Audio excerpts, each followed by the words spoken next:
인사드리겠습니다.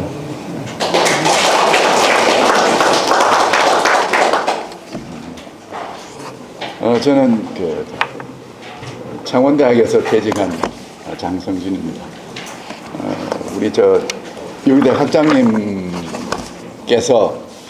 좀 좋은 말씀을 해주십사라고 말씀하시길래 아이고 제가 참 감당이 되겠나 싶어서 처음에는 사용할까 했습니다. 왜냐하면은 제가 훨씬 전에 유교 대학에 와서 한번 같은 자를 한 적이 있습니다만은 진주는 조금 전에 쉬는 시간에 그런 말씀 나누었습니다.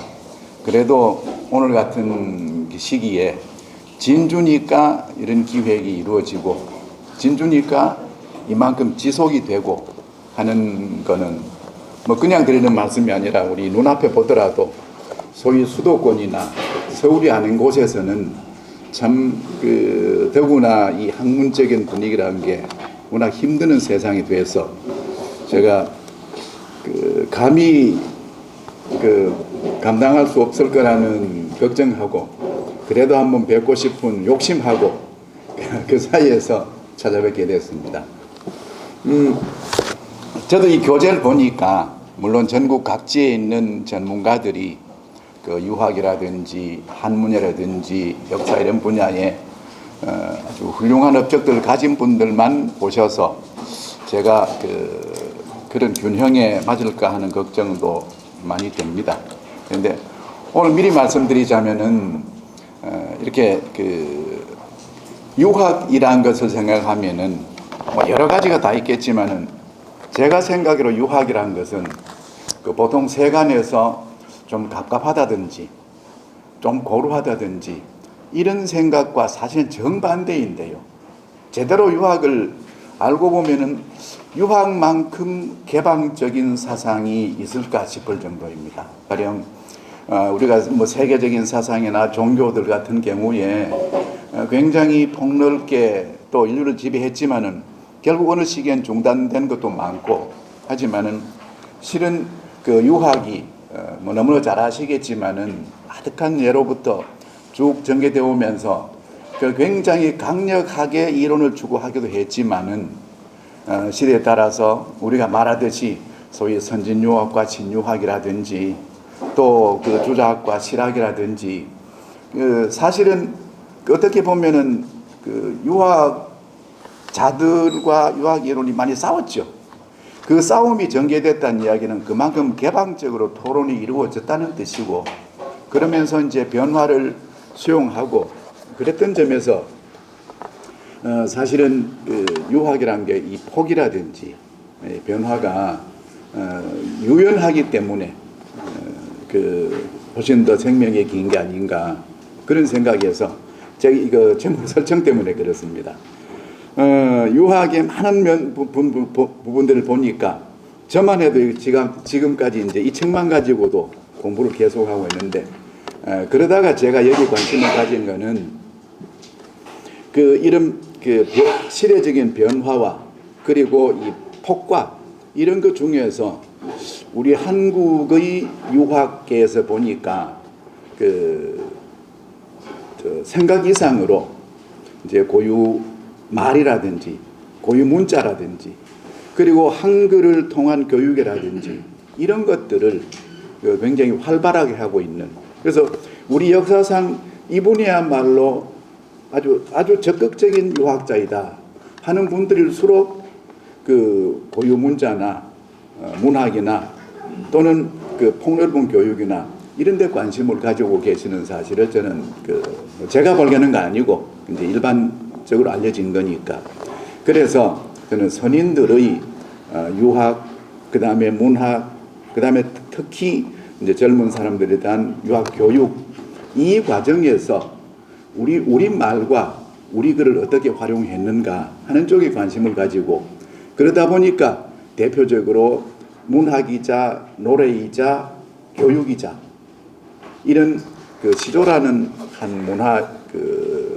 영역을 들여다보게 됐습니다.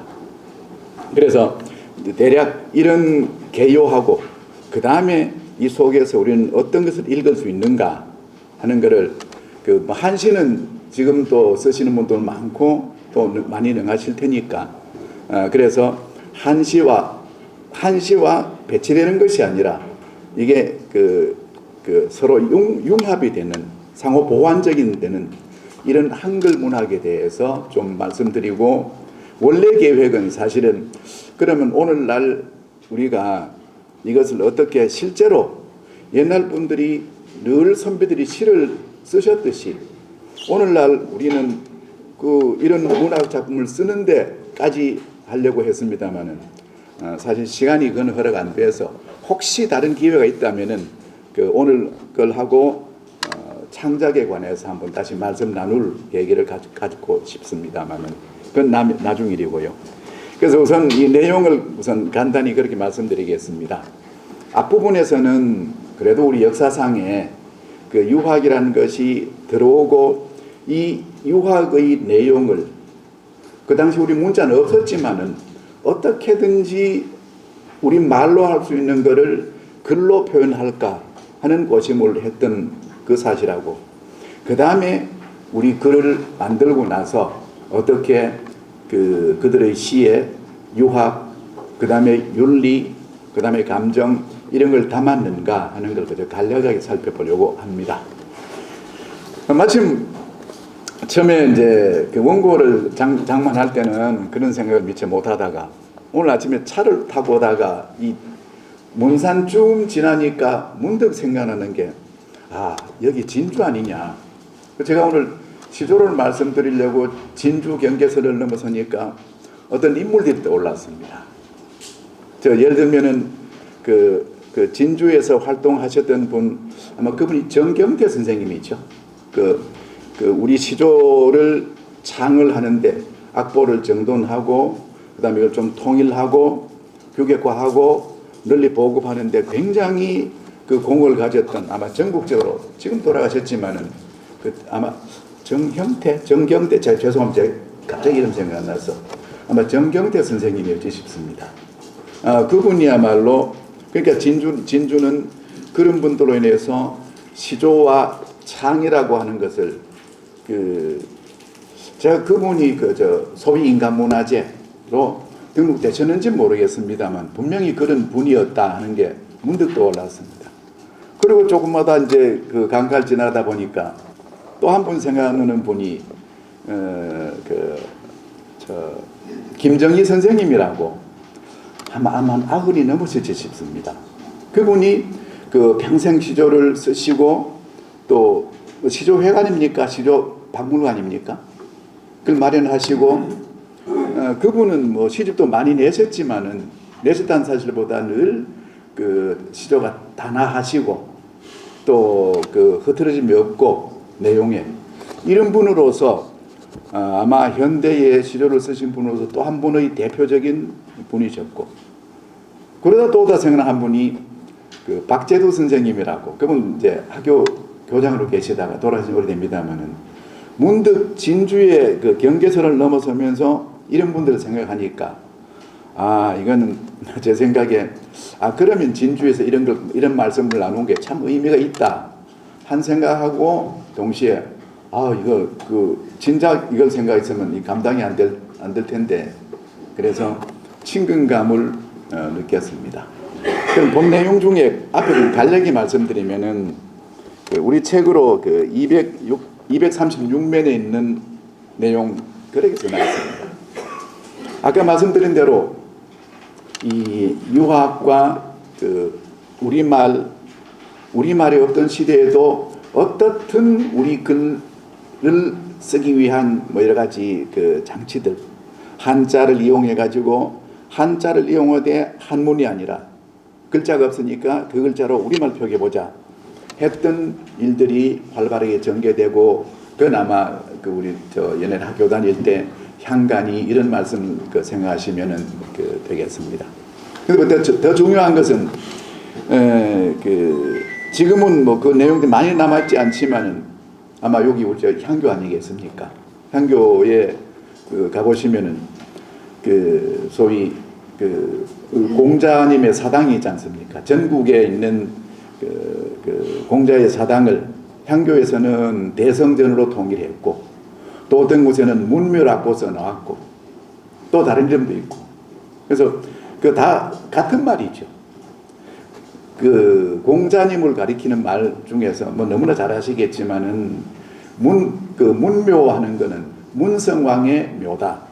문선왕이란 공자 살아계실 때는 천자가 못 되셨지만은 후에 송, 원, 명으로 거치면서 결국은 공자를 천자로 추봉했지 않습니까?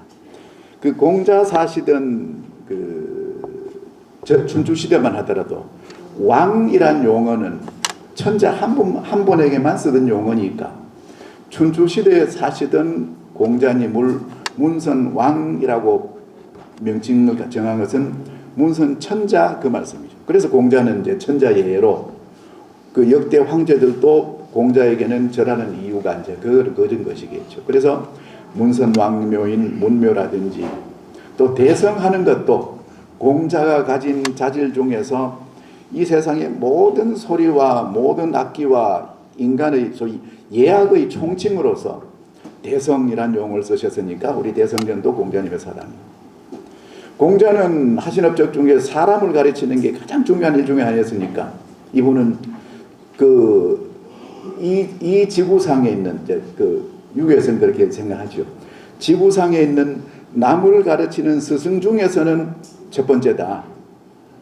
아마 좀 이건 우스갯입니다만은 교직에 계셨던 분들은 옛날에 교사 자격증 받으면은 번호가 있었을 겁니다. 아마 처음부터 번호를 매겼다면은 이 세상에서 교사 번호 1번이 공자였을 겁니다. 그래서 모든 스승의 원조다 해서 이제 선사. 그리고 자질로 치면은 성인 중에서도 진짜로 최고의 성인, 지극한 성인. 그래서 우리 대성, 문선, 지성, 선사 이런 분들의 가르침이고 그 공자의 성전에 요새로 좀 명예의 전당, 문묘에 배향된 분들이 중국에도 수백 분이 계시고 우리는 5,000년 동안에 18분이 계셨지 않습니까? 아마 향교 가셔서 많이 보셨을 겁니다. 그 중에 제일 1번이 바로 설총이었거든요. 홍유구. 그 이유가 그 1번 업적이 설총은 유교의 경전을 구경을 이두로 읽었다. 이 사실은 그 취지 자체가 성인의 가르침을 이두로 그래도 폭넓게 이해할 수 있는 말로 썼다는 것은 하나는 이두로 읽으면은 뜻이 딱 고정되니까 이렇게 정밀하게 연구했던 분으로서 또 하나는 이두를 통해서 많은 분들의 보급을 그러니까 유교의 진리를 더욱 정밀하게 폭넓게 연구하고 운동했던 분 이러한 공로로 우리 설총이라는 분이 우리 문묘 18, 우리나라 18년 중에 1번에 섰거든요. 물론 그 다음에 최충원 선생님. 그래서 신라시대 2분, 고려시대 안양 정몽주 2분, 조선시대 14분. 그래서 이 말씀드린 거는 그 236쪽에 있는 내용은 우리 민족이 예로부터 한문을 중시하고 능했지만 어떻게든 더욱 심화시키고 폭넓게 하려고 할 때는 우리 말을 우리 글로 어떻게 써보려고 노력하셨구나 하는 게 공적으로 증명되는 면인 거고요. 두 번째는 그런 신라에서 우리가 예학을 강조하니까 뭐 유교가 중심이 잡으면은 예학이 항상 첫 번째니까 그 예학의 악 중에서 중국의 악도 중요했지만 식영학도 중요했지만 우리나라 사람들이 백성들이 가지는 감성이나 말을 적은 것 이거를 국가 최고의 공식 음악으로 해보자 하는 의도로 이제 향가라는 것을 국가에서 정돈하고 했던 이러니까 이미 우리는 신라시대에 유학을 심화하고 보급하는데 그리고 그런 생각을 포함한 인간의 감정이나 삶을 노래로 불러서 국가의 정서를 함양하는데 우리 말을 어떻게 기록할까 고심했었던 게 우리 역사였고, 그 다음에 그 옆쪽에 있는 내용은 이제 잘 아시니까 간단히 말씀드리면은 그런 고심의 수없이 고심했죠. 잘 아시다시피 중국이 운서를 가져오기도 했고 운 때문에 고생하기도 했고, 아마 지금도 한시를 쓰시는 분들은 운 평적 때문에 참 고생하시지 않습니까? 이런 고민을 하다가 드디어 아마 이분은 정말로 무슨 천재라든지 영주라든지 어떤 이름을 붙여도 괜찮을 겁니다. 세종이라는 분이 그분이 가진 천재적인 언어학 지식을 가지고 획기적으로 바꿔보자 해서 국민정음을 창제했지 않습니까? 이것이 문자를 통해서 지식을 보급하고 학문의 정체성을 확보하고, 그건 바로 그러고는 집현전을 그거 했으니까요. 그래서 아까 똑같은 취지로 학문이라는 걸 심화시키고 폭넓게 백성들에게까지 일상에까지 하는 취지로 한글을 만드셨고, 그 과정에 잘 아시지 않습니까? 서로 견해가 다르기도 하고.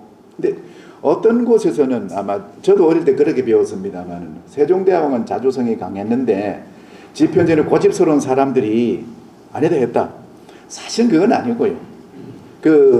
왜냐하면 집현전에 있는 분들도 유학의 정통으로 유학의 진짜 절대적인 6가지 중에 문자가 들어가지 않습니까? 이 문자를 통일해서 전 세계 문화를 교화시키게 된다. 이 취지가 맞습니다라는 학문적 견지에서 그걸 더 심화시킬 주장을 한 거고, 세종 같은 분도 그걸 없애자는 게 아니라 아까 말씀드린 대로 지식을 심화시키고 보편화하자. 아마 이 과정에서 서로 견해가 다르다가 끝내는 이제 서로 또 고급스럽게 화합을 했죠. 그 다음 단계가 더 문제였습니다. 이제 음악과 관계되는데요. 공자는 세종은 그런 욕심을 가졌습니다. 자, 예를 그렇게 하고 문자를 그렇게 하면은 유교 정치의 제일 핵심 중에 하나인 악을 어떻게 해보자. 세종의 생각은 그러면은 우리가 가진 우리 말, 우리 역사, 우리 사상을 국가 공식 악장으로 한번 제대로 확립해보자 하는 욕망이 컸었고, 그러자 이제 아까 한글 창제에 대해서 어느 정도 동의했던 그 학자들조차도 그건 위험합니다. 왜냐하면 국제관계에 있으니까요. 그래서 마침내 그분들이 거의 멱살 잡고 싸우다시피 밤낮으로 토론을 해가지고는 그럼 우리 악장을 중국식 악장을 활용하고 우리 악장을 활용하고 이렇게 교주를 하자. 예학의 절차나 이런 데 따라서 서로 같이 쓰자 해서 최종 합의를 본 이 과정에서 세종 같은 분들은 우리 국가의 왕실의 정통성이라는 것을 제발 우리 글로 한번 써보자. 요새 어떤 분들은 용비어천가 그러면 아보한다 그런데 사실은 그런 게 문제가 아니고 세종은 그런 거였죠. 우리 역사나 왕실의 정통성이나 이런 거를 제발 우리 글로 쓰고 우리식의 음악으로 한번 연주해 보자. 세종은 언어에도 천재였지만은 음악에도 천재였거든요.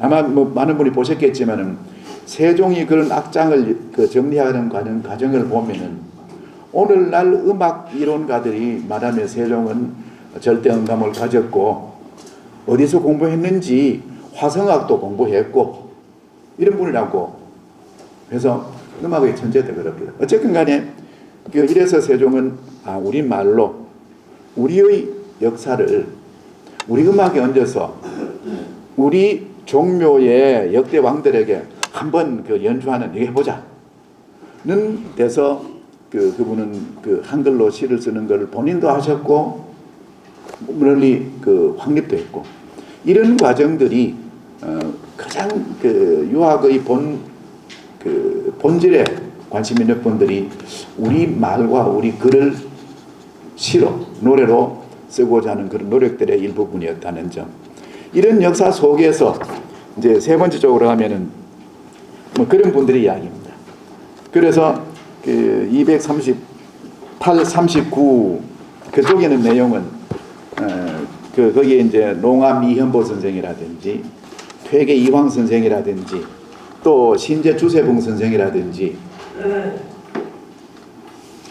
또 어떻게 하다 보니까 지역이 문제는 아니지만은 이분 다 우리 영남에서 이제 그 참 활동했던 아마 그 농암 이현보, 신재 주세봉, 퇴계 이황 물론 뭐 나중에 그 저 뭡니까 그 명종이 죽었습니까? 그 죽음을 애도하던 우리 남명 선생의 시조 같은 거 다 이런 분들인데 이렇게 철저한 유학자일수록 이거를 어떻게 하면은 청소년들에게 보급할까? 청소년들에게 보급하려면은 밤낮 글만 읽으라는 것이 아니라 때로는 야외 산책도 하고 때로는 음악 등을 통해서도 하고 이런 그 중요한 계획으로 우리 한글 그 중에서 조선 시대가 되니까 이제 자첨 시조라는 형식이 참 우리 감성이나 생활에 맞게 정돈됐죠. 그분들의 그 노력과 또 그 정신을 간단히 한번 적어봤습니다. 그리고 주세분 같은 분들도 그 서원을 처음 만드시면서 저항이 많았죠. 아니 서원에서 그 향사를 하는데 그건 당연히 무슨 그런 고급 클래식을 해야지 우리말로 된 노래를 그래 부르면 됩니까? 라는 그 당시로서 사실 혁명적이었지 않습니까? 도대체 서원이라고 하는 최고의 교육기관에 우리말로 노래를 지어가지고 그걸 부르고 또 그분이 저 황해도에 관찰소로 나가가지고는 제일 먼저 한 작업이 군수를 부르듯 모여봅시다. 이제 세상이 이렇게 어지럽고 한데 좀 사람이 정삭을 해야 되겠냐 해서 오륜가를 지어가지고 뭐 폼나게 무슨 한시가 아니고 이걸 가지고 여러 군수들, 현감들 그리고 그 지도자들 우리 젊은 사람한테 이거를 노래도 부르고 이러면 정서적으로 좋지 않겠습니까? 그런 걸 매우 사랑했거든요. 그런 거에 좋지만은 도대체 서원의 재향에 우리말로 노래를 불러가지고 그것도 무슨 논에는 8일무까지도 아니고 청소년한테 합창시키고 무용시키고 이런 혁신적인 하니까 막 저항이 들어옵니다.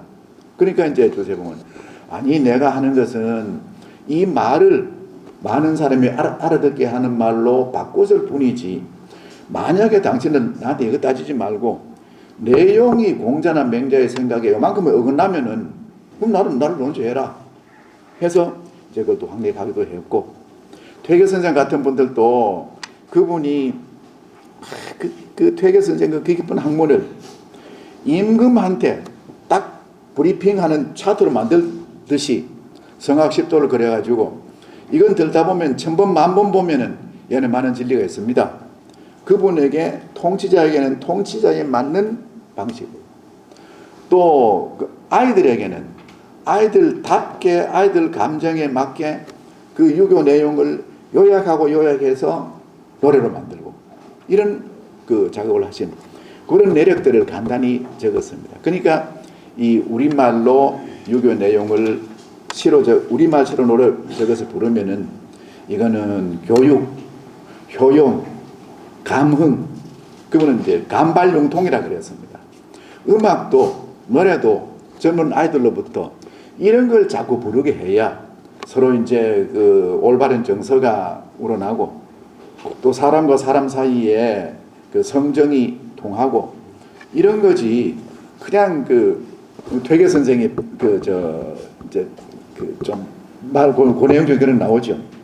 어떤 거는 그냥 재미라고 해서 펄펄 뛰면서 잡스러운 노래 그건 재미있어도 사람 옳게 못 기른다. 그리고 선비들이니 관료들이니 하면서 막 국가만 찬양하는 거 그것도 아니 선비가 군자가 돼서 뭐 떠버리고 자기들끼리 막 허덕이고 이건 옳지 않다. 이것도 퇴계 선생으로서는 굉장히 위험한 발언이죠. 그 당시 주류 문명에 대해서. 이런 것까지 거치고 그래도 조심스럽고 해서 그래도 내가 이 정도는 해놔야 이 젊은 청소년들이 좀 뭔가 생각이 깊어지고 감성이 좀 순화되지 않느냐, 이런 어려운 작업. 말하자면은 그 우리말, 우리 글, 우리 노래라는 게 이렇게 선각적인 유학자들에 의해서 확립되었다는 점을 그냥 간략하게 한번 적어 봤습니다. 자, 그럼 이제 그 240쪽으로 넘어가면은 한번 실상을 보자 하는 건데, 아까 처음에 말씀드렸듯이 그 사람이란 게 그렇죠. 예학이란 게 좀 아닙니까? 그렇습니까? 하여튼 그 유학자들의 시조 감상해서 이제 우리는 이 유학자들이 쓰신 시조라는 노래를 보면서 그 속에 무엇을 담고 누구를 향했는가, 그거를 한번 보자는 뜻입니다. 그래서 이제 그 몇 분, 우리 생각에 한국 유학사에서 이런 분이면은 하는 분들 중에서 그 한글시를 유난히 애호했던 분을 보면서 우리 문학이 한시와 더불어서 얼마나 유학의 그 가령 학문이라든지 절이라든지 그 감성이라든지 이런 걸 중시했는 것을 그저 그 몇 편이라도 한번 같이 보십시다 하는 그런 뜻으로 적어놨습니다. 자, 그래서 이제 그 우리 조선시대가 되면은 건국과 더불어, 조선시대 건국과 더불어 가장 애쓴 게 뭐 더 말할 것도 없이 예학이죠.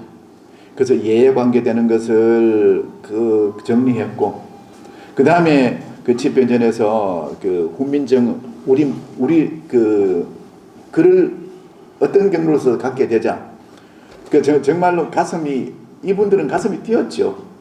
그래서 이제 거기 국가 사업으로 그 소위 그 이륜, 오륜 이런 것에 대한 자료를 모으고 우리 많이 보셨지 않습니까?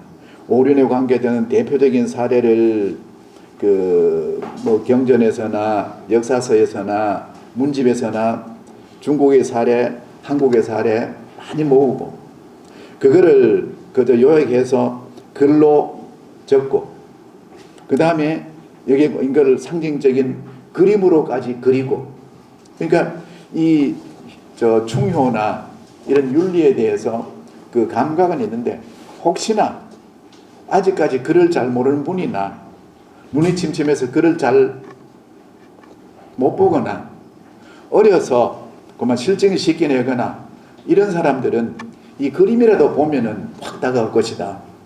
글을 쓰고 그림을 그리고 그 어려운 작업인 목판에 새기고, 아마 이 글이라는 게 그 책이 나온다는 게 여긴 연세 많은 분들이 계시니까 잠깐 생각해 보시면은 오늘날 참 이 엄청나게 좋은 기계로 쭉 적어서 하나 뽑아내는 이 작업하고 목판본 아니라도 지금 연세 많으신 분들은 젊어서 하셨을 겁니다. 저희 활판 인쇄, 그죠? 원고를 적어가지고 그 글자를 큰 거, 작은 거 글자 모양 큰 인쇄소 가면은 큰 인쇄소의 베테랑들은 벌써 얼굴이 노랗습니다. 납 중독이 돼가지고. 이쯤 되면은 큰 인쇄소 옛날에는 뭐 옆 사람 이야기하면서 글자 속 뽑아내고 핀셋 가지고 쫙 긁고 이랬던 분들은 그분이 이미 그 활자에 납이 들어가니까요. 납 중독이 걸려서 얼굴이 노란 분들이 진짜 전문가들. 이래가지고 뭐 또 그 다음에 판 탁자 가지고는 윤전기 돌리고 이렇게 활판 인쇄를 하는데도 오늘날 인쇄보다가는 100배는 넘어 힘들 겁니다. 하물며 그보다 또 100배는 넘어 힘드는 게 그 나무 가공하고 새기고 이런 작업까지 했다는 거는, 이래서 오륜 행실도 윤리에 관한 거, 그 다음에 음악에 관한 거, 이 작업을 했을 때 얼마나 고생하셨겠느냐도 되지만은 마침내 조선 왕조가 다른 부정적인 구석도 많지만은 이런 우리말로 된 문화 사업을 했을 때 얼마나 가슴 뛰었을까. 그러니까 그때 유학자분들도 그러면은 이 좋은 기회, 오늘날 쳐도 아마 지구상에서 문자 해독률이 한국은 뭐 2등 없는 1등일걸요. 우리보다 우리 세종대왕군이 하지만 그게 문화적인 그 공헌을 많이 했지요. 마침 이쪽 계신 분 생각하는 게 연세 많은 분들 혹시 옛날 시집 오실 때 뭐 두루마리, 가사 이런 거 가져오신 기억이 있습니까? 아마 영남 지방에서 계신 분들 그런 많을 겁니다. 이거 아마 언젠가는 그분들 그 한국의 부녀자들이 지금부터 한 300년 이상 전에 한 18세기 무렵에 썼던 그 많은 그 소위 신화 문장들 틀림없이 오래지 않아서 유네스코에 등록될 겁니다.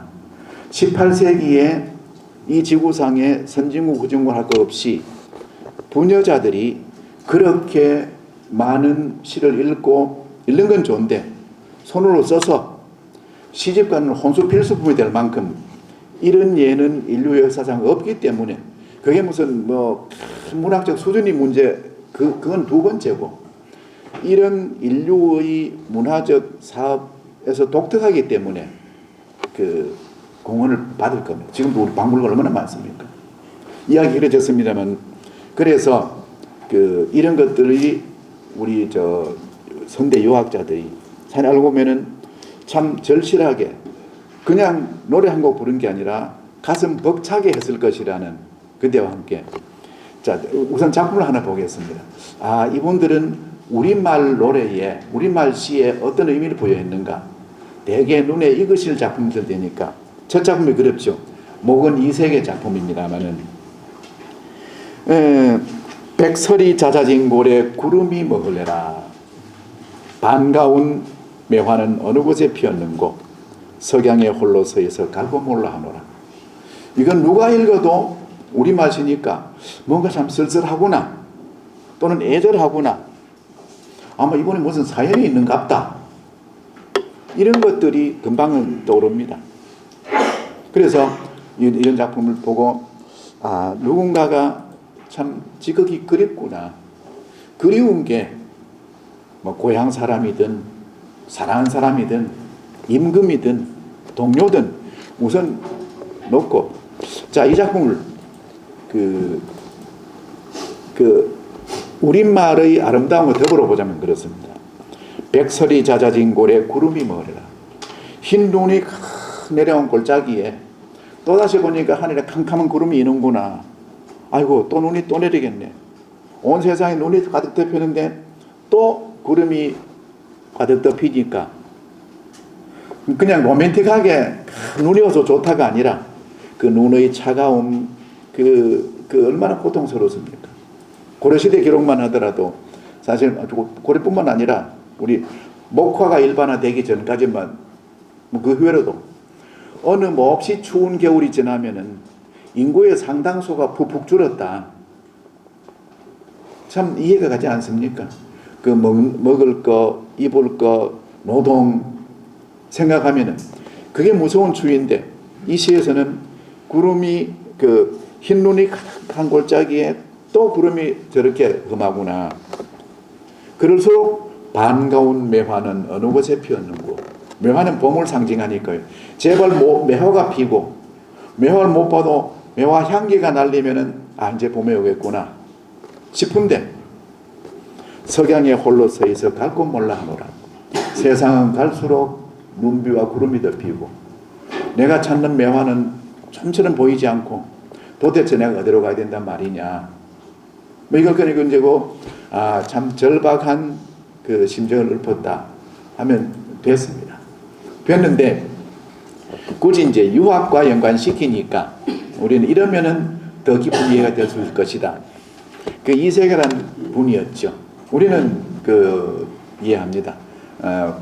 이분은 많은 분들이 고려에서 조선으로 거쳐 넘어오면서 어떤 분들은 정치로 이쪽을 택했고 어떤 분들은 아니다 했고 어떤 분들은 그 목숨을 내놓고 죽었고 포은 같은 분은 정몽주 같은 분은 나는 그 죽음의 길을 택할 수밖에 없다. 그러니까 길자가 선생님 저도요. 아니다. 나는 고려의 중신이니까 고려의 정책에 관여한 사람이다. 고려가 망한다는 것은 그 정책에 관여한 내 책임이다. 그래서 나는 죽는 것을 한계로 삼아서 난 노력해야 된다. 그럼 저는요. 자네는 아직까지 젊고 실무자다. 비록 관리를 하더라도 넌 실무 관리니까 죽을 이유가 없다. 죽을 이유가 없는 것이 아니라 죽지 않는 게 가치가 있다. 너요. 세상은 정치만이 아니라 학문과 교육이 있지 않느냐. 죽는 게 나의 길이라면은 너는 죽지 않는 게 너의 의무다. 뭐라고요? 학문과 교육이 있지 않느냐.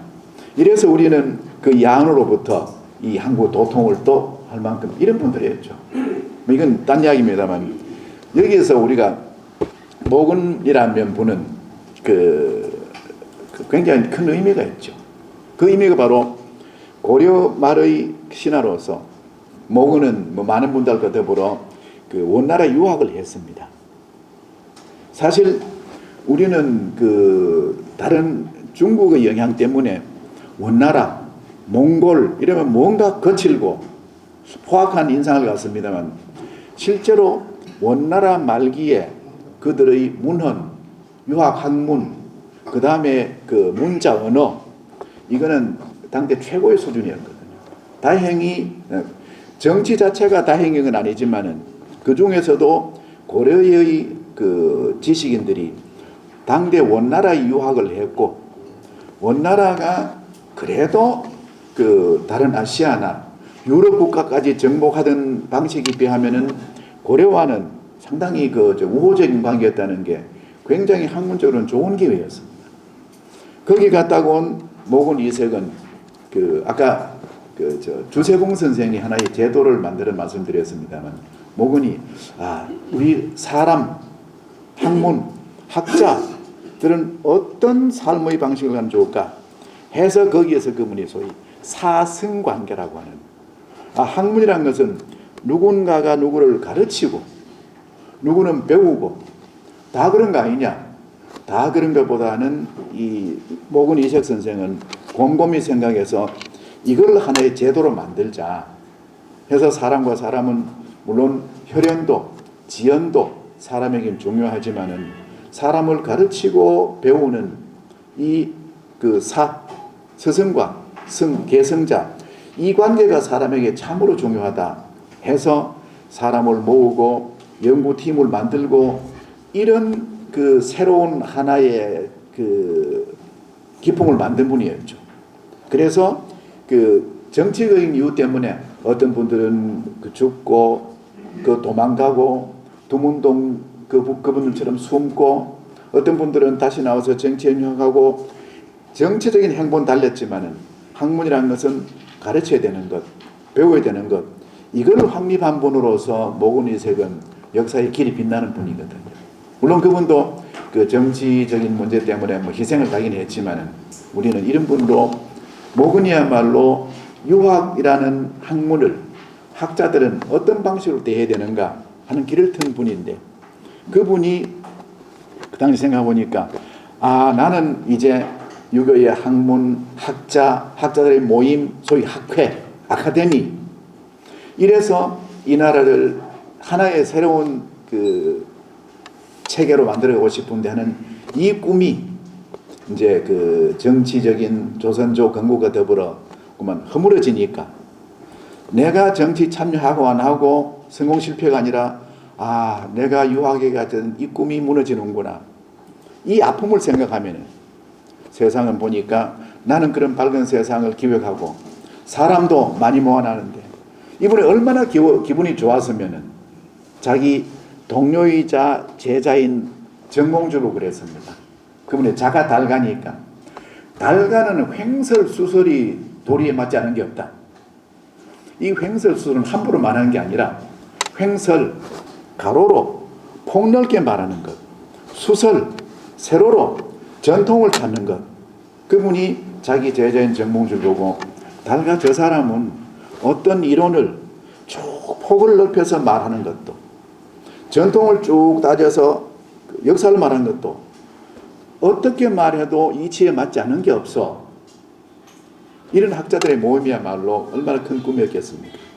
그게 무너지니까 세상 내가 꿈꾸는 것은 매화꽃 피는 향기로운 세상의 미래인데 현실은 이렇게 눈이 덮이고 구름이 또 험하구나. 이 속에서 난 어디로 가야 된단 말인가 하는 한 시대의 정신적 지도자의 깊은 고뇌. 이만하면은 우리가 뭐 시경이라든지 이런 그야말로 유학자들의 시에 그 내용으로 부합하지 않겠습니까? 그래서 이건 그의 유교 이념, 제도 이런 데 대한 고민을 이렇게 그분은 우리말로 나중에 우리 글로 기록되었습니다만 이런 분. 그 다음 그런 이념, 고뇌 너무나 잘 아시는 분은 그 옆에 성산문의 시조죠. 뭐 성산문 사육신 그러면은 우리는 역사라는 거는 늘 소용돌이를 피할 수 없으니까 뭐 이건 어떤 분들은 뭐 단종의 중심을 두고 어떤 분들은 세조의 중심을 두고 또 그 정치적 성공과 실패 많은 이야기를 하고 있습니다만 어느 편에 서지 않고 그 결과를 보면 딱 두 가지죠. 소위 그 세조로 보면은 계유정난이라 그랬습니다. 계유년에 뭔가를 아주 깔끔하게 정돈한다.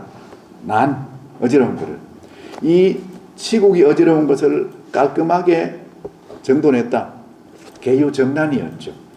그들로 봐서는 성공이었습니다. 그런데 아까는 그렇게 유교 이념으로 무장된 이분들이 그냥 넘어가도 안 됩니까? 그 세조도 세종의 아들이고 왕족이고 왕위 계승권 범위 있고 넘어가도 될 텐데 이 이념에 충실한 분들은 유학자들 중에 생각 중에 긍정적인 점 원칙론에 너무 충실하니까 비록 왕위 계승권자에 속하는 사람이 계승했더라도 최고의 정통이 하면 안 된다 해서 단종 복위 운동을 일으키죠. 이렇게다가 우리 알다시피 사육신을 포함한 70여 명이 죽고 또 귀양 가고 그러니까 이분들 입장에서 보면 이건 병자년에 이랬던 사화다. 선비들이 화를 입은 거다. 그러니까 정치적으로 승자의 편에서 보면은 계윤년의 정난, 선비들로부터 보면은 그들이 자기들의 이념을 지키기 위해서 집단적으로 선비들이 화를 내본 병자 사화. 그 많은 분들 중에서 한 분이 성산문이죠. 아마 이걸 두고도 또 어떤 분들은 그럼 성산문에 증거 있나라고 하지만 대체로 그런 분들이 사고를 담은 얼마나 철저하냐 보면은 아까 말씀드렸듯이 유학이라는 게 예를 들면은 선대학자 중국의 학자니까 이건 신성불가침이다 그런 거 없습니다. 아까 유학은 그래도 또 서로 토론하고 때로는 반대하고 그런 점에서 왜 그러냐? 그건 나의 생각이 그러니까 이건 그때 이제 그 점이 절개죠. 자, 성사문 작품 보면 그런 게 들어갑니다. 수양산 바라보며 이제를 하나노라. 줄여 죽을진들 채미도 하는 것과 아무리 푸세의 것인들 그 위 땅에 났거니. 우리 너무나 잘 아는 백의숙제 이야기입니다. 상나라가 망하고 이제 주나라가 성립될 때 공자도 맹자도 알면 다 주나라의 범위에 속하는 분들이죠. 그때에 이제 우리가 잘 아는 백의숙제가 머나먼 길을 찾아갔습니다. 저 서백이란 희창이란 분이 진짜 어질다고 하더라. 그럼 그분 밑에 가서 우리가 이상 정치를 한번 해보자. 찾아갔는데 아버지인 희창은 돌아가시고 그 아들 희발. 나중에 이제 그 주나라 성대 되니까 희창을 문왕으로, 희발을 무왕으로 추봉했죠. 전쟁터가 터지니까 막 이게 저 백이숙제하고 그 누굽니까 그 강태공하고 갈등이 있고 하다가 끝내는 이분들은 세상이 이미 주나라가 됐으면은 나는 상나라의 신하로서 주나라가 됐으니까 곡식도 먹지 않겠다 해서 이제 서산에 들어가죠. 들어가서 뭐 이건 백이숙제가 너무나 뭐 그 공자도 그러셨고 맹자도 그러셨고 나중에 그 저 한유를 거쳐서 저 뭐 다 그 주자까지 그랬습니다. 이 천하에 공인된 성인 백이숙제였습니다. 그분을 보고 뭐라 그랬는가? 약간 재미있게 표현했지만 성산문을 이렇게 표현했습니다. 수양산 바라보며 백일을 하노라. 수양산에 들어가서 그렇게 굶어 죽던 백이숙제면은 쳐다보지도 못하고 엎드려 절을 해야 될 텐데 이 성산문이라는 분은 수양산 바라보면서 백이숙제를 죽은 난 한탄한다. 와 그랬노? 좀 격이 안 맞는 거죠. 왜 그러냐? 줄여 죽은 진들 체미도 하는 것과 이왕 백이숙제가 나는 상나라의 신하로서 은나라의 곡식도 안 먹겠다 정도 했으면은 그냥 굶어 죽으면 됐지 뭐 한다고 그 고사리 캐먹습니까? 그것도 안 캐먹어야지. 어떻게 보면은 끝없이 연결스럽고 어떻게 보면 너무하다. 절개를 개쳐서 죽어가는 사람 보고 그냥 두지 고사리 와 캐먹었노? 너무 심한 말 아이가? 그런 거죠.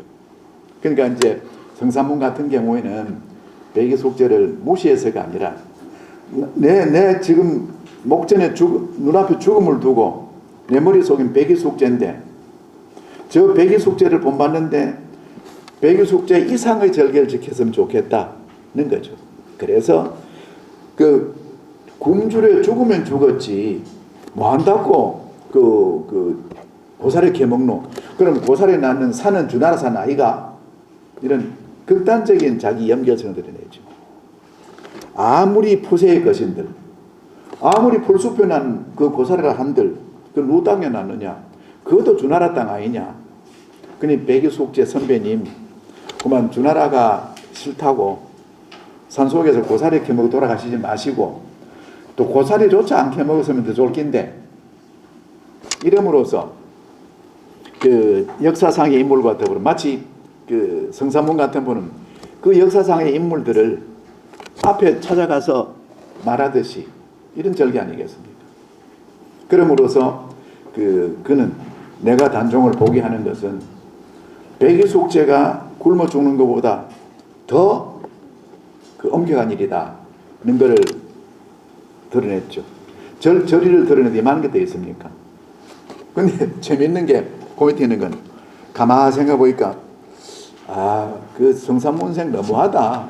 백이숙제가 고사리 캐면 그것까지도 입대느냐 그런 생각이 드니까 나중에 우리 영남에 살던 주의식이라는 분이 또 거기에다가 또 답가를 썼습니다. 거기 더 재미있죠. 줄여 죽으려고 수양산에 들었거니 그러지 마십시오 선배님. 백이숙제는 이왕 죽으려고 작정하고 수양산 들어갔습니다. 그런 분이 설마 고사리를 먹으러 기었을까? 그런 분이 뭐 더 살게도 고사리가 몇 개 캐먹겠습니까? 그럼 알고 보면요 물성이 구분줄 애달바 표보를 합니다. 백이숙제는 그 고사리를 캔기 이거 먹고 살자가 아니라 고사리랑 이렇게 굽었으니까 세상에 쭉쭉 뻗어야지 이렇게 굽은 놈은 고사리 한 포기도 꼴보기 싫다 한 펴볼랐고 그랬다. 이건 감석 여유가 있는 분이죠. 알고 보면은 성산문의 절개가 백이숙제를 그리워하고 주의식의 유학이 성산문을 그리워하고 그래서 이렇게 마치 얼마간 부분적으로는 역사상 인물에게 투정을 부리듯이 때로는 유머러스하게 이게 그분들의 절개다. 그 절개를 지키되 소리만 지르는 게 아닌 것이라 이렇게 마음의 여유를 가지는 절개 그래서 더욱 우러 보이는 바로 이렇게 이분들이 한시로만 그걸 잘한 것이 아니라 이까지 했으니까 얼마나 우리 그 선대들이 유학의 정신을 우리 시속에 녹이려고 애썼던가 절개를 받습니다. 그럼 절개만이냐? 그 다음에 이제 윤리나 학문, 뭐 어르신들에 대해서 오래 계시기 좀 불편한 면이 있죠. 그럼 조금 쉬시다 한 5분 후에 그러겠습니다.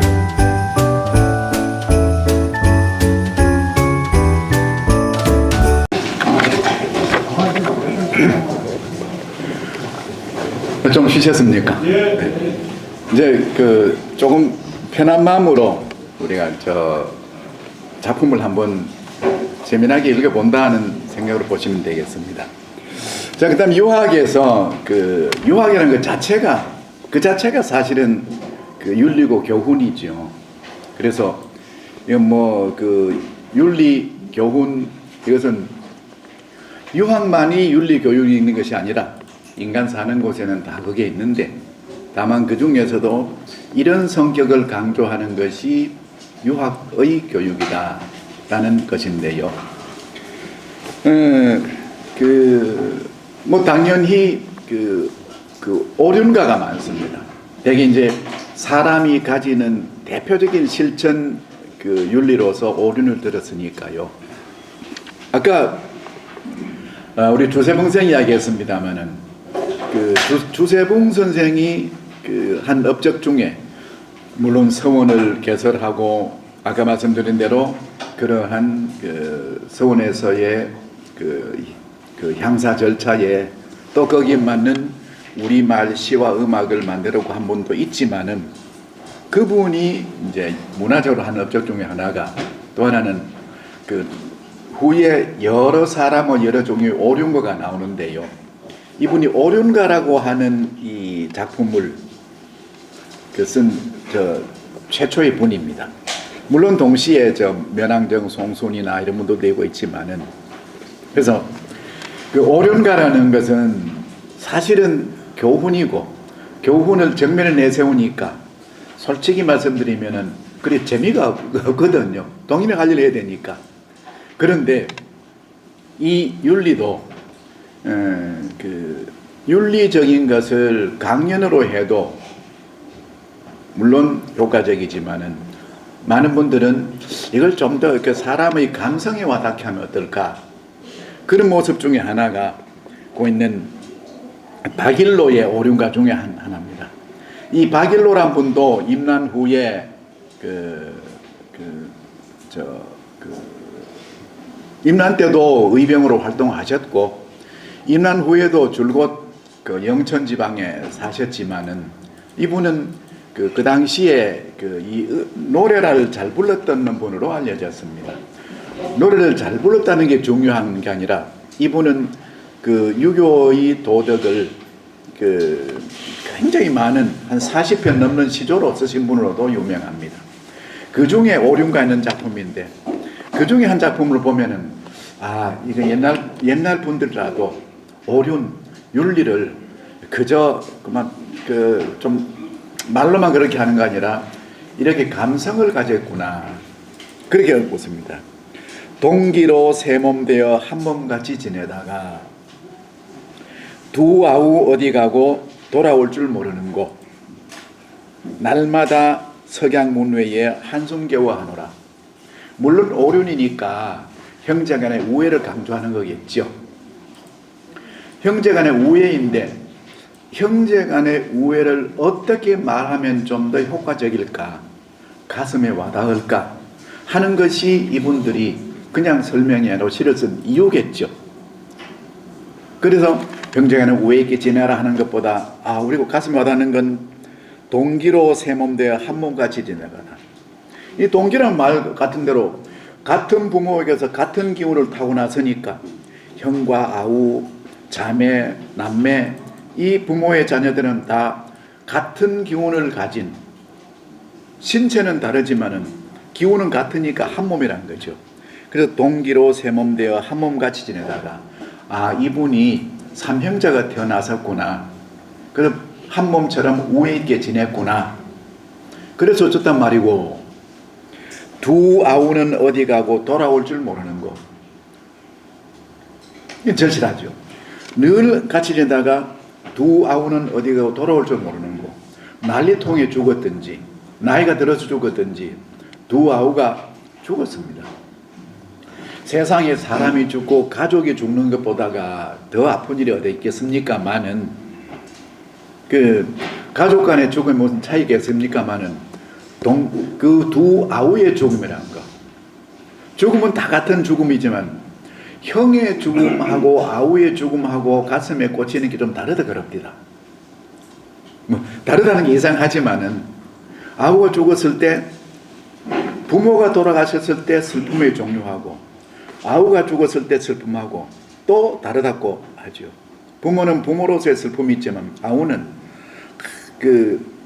더 애처로운 감정이니까 당하답니다. 그래서 두 아우는 어디 가서 돌아올 줄 모르는 거. 날마다 성양 문 밖에서 한숨 겨워하느라 형제가 아우의 죽음이 얼마나 슬펐으면 세월이 가도 날마다 문 밖에 나와서 뻔히 죽어 저승간 줄 알면서도 어쩌면은 마치 뭐 정신 혼란스러움처럼 꼭 문으로 다시 들어올 것처럼 이런 감정. 그러니까 형제간에 우애 있게 지내라 하는 연설보다도 같은 부모에게 태어나서 같은 몸처럼 지내다가 두 아우가 어디 가고 돌아올 줄 모르는 거. 형으로서 차마 내 아우는 벌써 죽었어 라고 단정하지 않고 죽은 줄은 천번 만번 알지만은 그래도 어디 가 있다고 생각하고 싶은 이 마음이죠. 어디 가 있으니까 돌아올 거다. 날마다 해가 질려 키면 기다리는 거. 자, 이런 것이야말로 그냥 문장이 말하는 것보다 시가 가지는 절실함 아니겠습니까? 아마 누구든 이걸 보면은 형제간에 우애 있게 지내라 말해라 잔소리할 거 없이 누구나가 순간적으로 내 형, 내 아우 다 생각이 들 겁니다. 그래서 이런 생각이 깊은 감성을 자극하는 것이 그 시, 특히 우리말 시. 이걸 아마 노래를 불렀겠죠. 뭐 시조창이든 가곡창이든 이랬을 때 노래라는 게 특징이 거기죠. 아까 말씀드린 대로 우리가 그 세상을 살아봤고 하면서 결국은 뭐 세상을 다스리고 뭐 하는 것보다 내가 나의 감정을 내 말로 한번 해보고 싶다. 굉장히 소중한 욕망이죠. 그게 시를 쓰는 건데 이야기는 자기 혼자 안 하지 않습니까? 자기 혼자 그걸 보면서 내가 오늘은 참 이야기를 한번 해보고 싶다. 안 되지 않습니까? 노래는 아무도 없는 혼자서도 부를 수 있고 아주 감성이 세련된 사람은 지가 노래보다 지가 웁니다. 자기가 자기를 울릴 수 있는 게 노래니까. 그래서 아까 말씀드리기를 이제 우리가 뭐 거창하게 시창작 이런 생각 말고 내 감정을 내가 살아온 삶을 내 말로 한번 적어보자. 나는 이제 그런 욕심이 생긴다는 거죠. 자, 그래서 윤리와 교훈도 시와 노래에 얹히면은 훨씬 더 그 감성이 스며드는 그런 효과가 있겠다 하는 작품을 하나 봤습니다. 그 다음에 이제 그 윤리나 그 사상이나 이념이나 정치나 이 모든 것의 바탕에 있는 것은 역시 철학이죠. 뭐 철학이라 그러면은 굉장히 어려운 겁니다만은 사람에게 간단하게 말하면은 사람은 누구나가 자기 생각, 자기 평소에 일관된 생각을 잘 정돈해 보면은 그게 자기 철학이 되는 거 아니겠습니까? 우리 조상들은 또 사람들은 이렇게 겉으로 드러내지 않았지만은 이미 철학을 갖추고 있고, 근본적으로 철학자가 되는 거죠. 왜 그렇게 했는가? 왜 철학자가 되는가? 재미있는 이야기입니다. 저부터 먼저 보실까요? 그 뒤쪽에 있는 거, 퇴계 선생의 시 두 편을 적어놨습니다만, 이렇게 말하고 있습니다. 가마보면 어디 들어보던 말인데 싶습니다. 순풍이 죽다 하니 진실로 거짓말이, 인성이 어질다 하니 진실로 옳은 말이, 천하의 허다 영절을 속여 말씀할까. 사람의 본성이 어질다, 천하의 영재, 옳은 말. 이거 아마 여기 선생님들은 글을 읽으셨으니까 이거 맹자말 아이가 금방 다가옵니다. 맞습니다. 그런데 이 퇴계 선생이 특히 퇴계 선생은 이제 당신 고향이 돌아가셔가지고 토계에, 요새 말로 퇴계지요. 지금은 도산서당입니다만은 처음엔 토계 뒤에 짓다가 한번 물길에 쓸러가고 지금 도산서원의 안에 있는 그 조그만 서당 있지 않습니까? 그 서당을 짓고 이어른의 도산자병이라는 글을 보면은 서당을 짓고 그 옆에 우물을 파고 해놓고, 좀 이런 표현이 어떨지 모르지만은 도산자병이라고 하는 좀 짧은 서문과 그 안에 많은 한 48편 넘는 그 시를 보면은, 야, 이분이 정말로 그 노인이 고향에 돌아가서 조그만 집을 짓고 젊은 청소년들 모아서 공부하고, 그 당시 퇴계는 최고의 학자인데 이 젊은 친구들 모아가지고 공부를 하고 산책을 하고, 이런 게 마치 어린애가 좋아하듯이 그렇게 좋아하시는 모습이 글로 실어 다 기록되었습니다. 그러면서 거기서 청소년들 가르치죠. 근데 청소년들에게 안 그래도 어려운 이론을 퇴계상 입만 띄면은 이기 이론론적 이론적 사단칠정 애들 하품 나니까 퇴계 선생은 청소년용으로 따로 하나 또 만들었습니다. 그 교재가 바로 이거거든요. 12편. 그래서 이렇게 말하면, 얘들아, 사람이 열심히 옳은 공부해라. 그냥 공부해라가 아니라 공부했던 이유를 느끼게 만들었습니다. 알아듣게 만든 것이 아니라 느끼게. 어떻게 느끼는가? 순풍이 죽다 하니 진실로 거짓말이. 순박한 풍속이 죽어버렸다. 세상 풍속이 험하고 거칠다 하는데 그건 거짓말이다. 그게 아니다. 순풍이 죽었네. 세상이 막대 먹었네. 요새 와 이랬노? 막 이런 거, 짜증내는 거. 그러지 말아라. 흔히 그래 말이지만 그건 다 거짓말이다. 진실로 본 사람의 순풍이 와 죽기는 안 죽었다. 그 말하면 일단 천만의 아이가 그건 다음에 보자는 거죠. 그 다음 보면 인성이 어질다 하니 진실로 옳은 말이, 사람의 본성이 어질다 하는 것은 진실로 옳은 말이. 이건 맹자에서 자기 제자 고자하고 막 싸워가면서 맹자가 증명하신 게 그거 아닙니까? 그 제자들도 다들 뛰어난 학자들이거든요. 그러니까 당시 이론대로 사람의 본성은 악하다 합니다. 또 어떤 곳에는 선도 악도 아니고 중립이다. 또 어떤 이론은 선도 있고 악도 있다. 섞여 있다. 또 어떤 곳에는 어떤 놈은 도저히 안 되는 악한 놈이고 어떤 사람은 본성이 착하고 막 이렇게 많은 이론이 있습니다. 그래서 맹자가 그제저거 막 토론하면서 정돈해서 끝내 사람의 본성은 선하다. 그런데 욕망이 뒤덮여서 본성이 덮여있을 뿐이다. 그럼 어떻게 해야 됩니까? 본성을 뜯어 고치려고 하지 말고, 본성이 있으니까 거기에 욕심, 감정, 못된 마음, 요걸 살살 걷어내면은 본성은 그대로 있다. 요게 맹자의 핵심 이론 아닙니까? 요 맹자의 핵심 이론을 퇴계 선생님이 설명하려니까 내가 그렇다 하면은 좀 안 듣는 사람이 들키고 맹자의 말을 인용하되 그런 거죠. 첫째, 이제 일부러 순풍이 죽었다 하니 진실로 거짓말이다. 맹자 시대에도 오늘날에도 21세기에도 오늘 이 순간에도 세상 개파이다. 그럼 맹자는 자 그렇게 보이기도 하지만은 우선 이렇게 하자. 순박한 풍속이 죽었다 하는 거, 이거는 거짓말이다. 일단 고려 해놓자. 왜 그러노? 이유가 그죠. 인성이 어질다 하니 진실 옳은 말이, 이미 맹자께서 다 증명해 놓으셨듯이 인성이 어질다, 이건 진실로 옳은 말이다.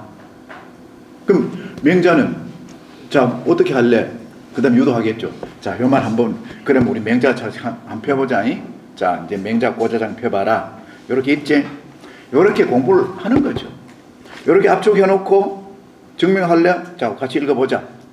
애들이 안 따라 읽을 수 없죠.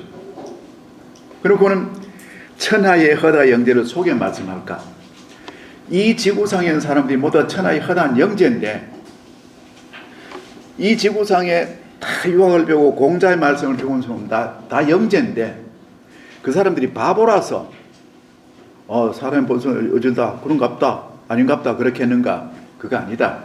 맹자가 이 말씀한 것은 진리고, 그 진리를 천하의 영재가 다 알아들었으니까 이건 진짜 진리다라는 거죠. 여기서 또 맹자는 가지 않습니다. 천하의 허다 영재.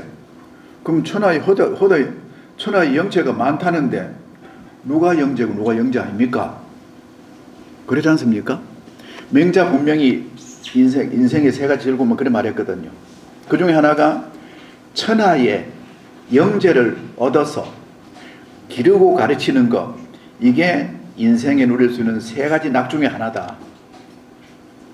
부모가 되어서 자식을 그렇게 가르치고 기르든, 스승이 되어서 제자를 기르든, 동장이 되어서 동민을 그래 하든, 천하의 영재를 얻어서 가르치고 기르는 것은 사람이 무엇봐도 비교할 수 없는 큰 기쁨이다. 그럼 답은 천하의 영재는 가르치면 기쁘고, 천하의 둔재는 가르칠수록 짜증나고, 이건 정답이 아니죠. 왜 정답이 아닌가? 바로 왜 말했지 않습니까? 사람의 본성은 누구나 동일하고 누구나 선하다.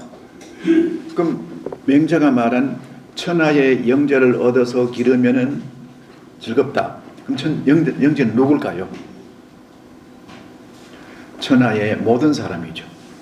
요걸, 그러니까 맹자가 말 안 한 것을 퇴계 선생은 명백히 말해버렸습니다. 그러니까 이게 깊죠. 앞에 거는 사람의 본성은 어질다, 그 맹자 말입니다. 장학기에서도 나오는 말입니다. 쉬운 이야기죠. 근데 퇴계는 그 말이 옳다는 것을 가슴에 새겨주고 싶습니다. 어떻게? 맹자가 천하의 사람은 옳다고 말했다. 왜 천하의 사람이 왜 차이 없느냐? 사람의 본성은, 인예지는 시대에 따라서, 인종에 따라서, 지역에 따라서 털끝만큼도 다를 수 없는 것이다. 이게 사람의 본성이다. 그 본성은 인의 예지밖에 딴 게 없으니까 인의 예지는 선한 것이다. 그래서 사람은 선하다. 요까지가 맹자 말입니다. 천하의 모든 사람은 본성을 가졌고, 이 본성은 인의 예지고, 인의 예지는 선한 것이고, 그러니 모든 사람의 본성은 선하다. 라는 맹자의 말씀을 아이들을 가르치는 퇴계 선생은 딱 한 걸음 더 나갔습니다. 보겠어. 뭐라고? 천하의 허다 영재를 속여서 말씀할까? 이건 천하의 영재가 다 아는 거다. 천하의 영재 아니면 모른다. 그건 아니죠. 천하의 영재는 누군가? 모든 사람은 천하의 영재다. 이걸 퇴계가 증명한 겁니다. 내 앞에 있는 이 청소년들아, 너는 나는 공부가 더 되고 덜 되고 공식을 잘 모르고 그런 소리 하지 말아라. 모든 사람은 다 영재다. 왜 영재냐? 인예지의 본성을 다 가졌기 때문이다. 그래서 선하다. 그럼 아마 퇴계는 이렇게 말했을 겁니다. 그래서 맹자에 보면은 요 말하면서 맹자가 누구도 나는 안 돼. 너 좀 바르게 살아라. 나 안 된다. 나 안 되는 놈이다. 와. 이런 소리 하지 말아라. 그 뭐냐? 그건 자기를 죽이는 길이다. 나는 이미 하늘이 선한 본성을 줘서 내가 태어났는데 나는 원래 안 되는 놈입니다. 말하는 거는 내가 하늘을 거역하는 거다. 부정하는 거다. 그러면 사람이면 모두 다가 선하고 영재인데 나는 안 된다고 말하는 거는 너 죽고 나면은 사람이 아니니까 그럴 수 있다. 그러나 죽기 전에 사람은 누구도 다 인의의 지혜 본성을 가졌고 선하고 그래 그 점 때문에 영재다. 영재란 거기다. 수학 공식 3차 방정식이 아니고 사람이 무엇인가 어떻게 살아야 되는가를 제대로 생각하면 알 수 있는 게 그 이상의 영재가 어디 있느냐. 이래서 맹자는 그 퇴계 선생은 천하의 허다 영재를 어떻게 속이겠냐. 못 속인다. 천하 모든 사람은 영재다. 그럼 너도 해봐라. 얼마나 그 간절한 그리고 효과적인 교육 방법입니까? 그런가 하면 퇴계 선생이 그럼 니한테는 내가 왜 말했는데 선생님 나는 해놓고 당신 모습을 그렇게 그립니다. 나는 이런 사람이다라고 이렇게 살고 싶다고. 거기 그 앞에 있는 거거든요. 얼핏 보면 뭐 그런 것 같습니다. 그러나 봅시다. 연하로 집을 삼고 풍을로 버들 삼아 그 앞쪽입니다. 그 43쪽에 태평성대의 병으로 늙어가네 이중에 바란 일은 허물이 없고자. 그냥 넘어가면 그렇다 합니다. 아니 사람 아주 호방하거나 거리낌이 없으면은 까짓 거 연하로 구름이나 안개 끼는 걸로 뭐는 저걸 이불 삼아서 아무 데 가도 되지 뭐 할 수 있는 이야기입니다. 거기로 오면은 풍울로 벗을 삼아 찾다가 잊어졌다는 어떤 때는 둥글고 어떤 때는 삐딱하고 그 변함없이 저 변함없는 달 또 끊임없이 오는 바람 마치 소동파의 적벽불을 연상시키죠. 그걸 벗으로 삼아. 그럼 나는 세상에 내가 이미 내 마음속에 저 안개와 노을이 내 집이다. 저 달과 바람이 내 벗이다. 이쯤 되고 나면은 뭐 자지구레한 거 걱정 없다. 이거는 퇴계 선생 아니라도 그렇게 많은 사람 많습니다. 자, 그렇다. 나는 그렇게 살고 싶다. 그 다음에 문제입니다. 태평성대의 병으로 늙어가네. 연세 드신 분 앞에 이런 걸 보면은 참 말 조심해야 되는데 퇴계 선생님이 그런 말입니다. 태평성대의 병으로 늙어가네. 태평성대에 병들지 말았으면은 늙는 길을 가시로 막았으면은 백발을 좀 몽돌에 쳤으면 이런 거는 우리 그 신화론에 참 많습니까? 그죠? 그것도 하다 안 되면 내가 아직은 안 늙었다고 소리치기도 하고 이게 사람 간절한 마음 아니겠습니까? 근데 퇴계 선생 보면 태평성대의 병으로 늙어가네. 태평성대는 나 혼자 만든 게 아니니까 그래도 대재앙이나 전쟁이나 횡해 없이 살아가는 일상 이게 그거 말하는 태평성대는 그거거든요. 태평성대는 이 세상 인간 세상에는 상상도 못할 자연재해 어제도 어디에선가 비행기가 떨어져 200명이 죽고 대질병이 몰아치고 이게 인간 세상이다. 그렇지만 그나마 그래도 사람과 사람 사이에 소통돼서 전쟁이 일어나고 갑자기 땅이 안 꺼지고 이런 정도만 해도 얼마나 다행이냐. 그런 태평성대에 병 안 들만 좋겠느냐. 그건 보통 사람 생각이고 퇴계 정도 되면 병으로 늙어가네. 얼마나 기분 좋아합니까? 이 슬픈 일을 왜 기분 좋아하는가? 태평성대의 병으로 늙어가네. 사람 늙을 수밖에 없고 최대치가 공자처럼 아니 나는 내대로 나의 길을 가고 공부를 하다 보니까 늙음이 오는지 안 오는지 잘 모르겠대. 이게 최고의 경지죠. 늙음을 물리치고 도가들처럼 네 나이 몇이고 나는 700이고 내 동생은 600살인데 이런 소리 치우고 유학자는 그거 싫어하죠. 도가들은 그 얘기 잘합니다. 누구 만났는데 보니까 얼굴이 훤하고 그렇다. 그래서 몇 살입니까? 물론 2002살이가 2003살이가 이런 얘기 많이 나오죠. 유가들은 그런 좀 허망한 소리고 사람은 세월이 가고 세월이 가면은 육신도 늙고 같이 살던 사람 사이에 죽어가고 그런 마음도 여려지고 그게 사람 아니냐 라고 긍정해버리는 겁니다. 그걸 긍정하고 나면 태평성대의 병으로 늙어가네. 내가 횡액을 당하거나 모함을 받거나 모진 일 생기거나 안 하고 내가 세월이 가니까 내가 늙어가는 거 이 얼마나 자연스러워 다행이냐 이런 생각은 그래도 한참을 넘어본 이야기죠. 그러면 이분이 태평성대의 병으로 늙어가는 것을 왜 이렇게 다행스러워 생각하는가? 이 중에 바라는 이는 허물이는 없고자.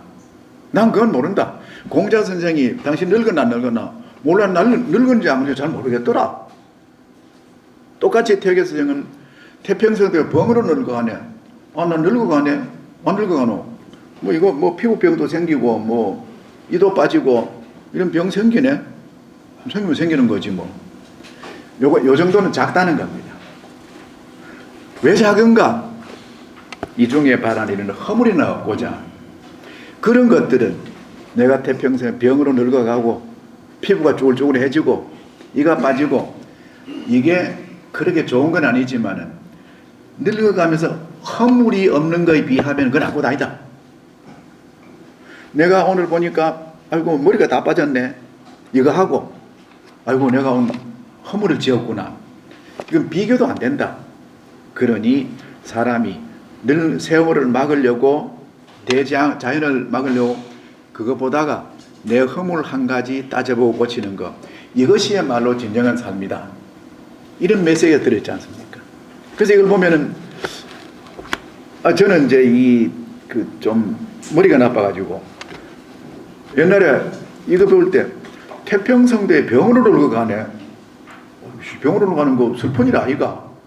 그런데 세월이 지나면서 조금 더 배우고 보니까 퇴계 선생이 말하는 거는 사람이란 내 허물 하나 만드는 것, 허물 하나 없애는 것 이거 하고 내 병드는 거하고는 달아보면은 비교도 안 된다. 반성을 요구하는 거죠. 보통의 경우는 저 같은 정도의 수준에서는 마음속으로는 욕도 한번 해버리고 확 성질대로 이런 건 생각 안 하면서 그거 뭐 아이고 이거 뭐 생겼냐 큰일 났다 이런 게 이제 제 수준이죠. 그래서 퇴계 선생은 니한테 이빨 하나 빠지는 거 하고 네가 욕 한마디 한 거 하고 그거 무게가 이런 거야. 이런 가르침. 그러니까 이런 가르침을 받은 청소년들은 자기가 세월을 가면서 나도 이제 힘이 빠지네. 그때 내 젊을 때 퇴계 선생이 그렇게 하시더라. 사람이 마음속에 죄 하나 짓는 거 하고 까짓 뭐 얼굴에 주름 생기는 건 비교도 안 된다 하더라. 이걸 받아들이자. 이런 어린 청소년에게 이걸 가르치니까 이걸 배운 청소년들이 나이 들고 어른이 되면 어른스러워지는 거죠. 이런 생각을 안 하니까 많은 경우에 따라서는 보면 나이는 어른인데 하는 말이나 보면 좀 애롭다. 퇴계 선생은 그 사람이 늙은이 행세를 하라는 게 아니라 사람이 사람으로서의 가치를 앞에서 봐라. 이걸 갖다가 남한테 하면은 잔소리 같아서 좀 그러거든요. 남한테 안 갑니다. 나는 그렇다. 퇴계 선생이 나는 참 늙어가는 거는 받아들이는데 뭐 실수 같은 건 안 해야지 이러면은 하지 마이소. 아니죠. 퇴계 선생처럼 저런 분이 자기 마음 하나를 이렇게 닦는데 하물며 나 같은 사람이야 라고 깨닫게 하는 거지. 이러면 사람이 받아들이는 기분 좋은데 네가 말이야 이러면은 와요. 그래서 이 시라는 것이 이렇게 나는 늙어가는 것은 받아들이는데 제발 내가 늙어서 실수 안 했으면 이 조심스러운 퇴계 선생을 보면서 누구나 나도 이런 생각을 하니까 그럼 뭘까요? 퇴계 선생은 요 말 속에도 아까 내가 내 이야기 하는데 네가 아이고 나도 하는 게 그거 자체가 바로 너나 나나 인간의 본성은 똑같다는 거다. 이래서 이분은 시조 12편 갖다 놓고는 아마 이 아이들한테는 엄청나게 많은 거를 때로는 내 말로 때로는 누구의 성인의 말씀으로 때로는 책을 펼쳐가면서 그러니까 이 우리 시의 정형시 중에 하나는 시조가 얼마나 철학의 영역까지 뻗쳐 있는가. 흔히 말하기를 한시는 수준이 깊은 거고 우리말 노래들은 그냥 좀 흥미주다. 다 한시도 흥미로운 게 있고 우리말 시도 제대로 읽어보면은 야, 이게 되게 철학이구나. 그런 경지죠. 이런 분들을 이제 한번 바라봤습니다.